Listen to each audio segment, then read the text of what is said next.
त्या पंढरपूरच्या वारीचा म्हणूनच आपण जागतिक वारसा नामांकनासाठी युनेस्कोकडे प्रस्ताव पाठवतो आहोत।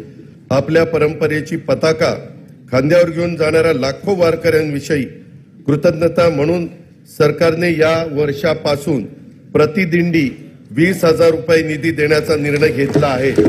निर्मल वारीसाठी 36 कोटी 71 लाख रुपयांचा निधी उपलब्ध करून दिला आहे।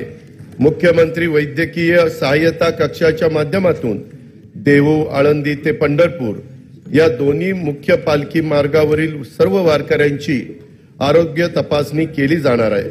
आवश्यकतेनुसार मोफत औषधोपचार देखील केले जाणार आहेत। कीर्तनकार, वारकरी, भजनी मंडळ यांना सोयी सुविधा उपलब्ध करून देण्यासाठी तसेच पालखी मार्गाचे व्यवस्थापन करण्यासाठी मुख्यमंत्री वारकरी संप्रदाय महामंडळ स्थापन करण्याचा निर्णय घेण्यात आलेला आहे।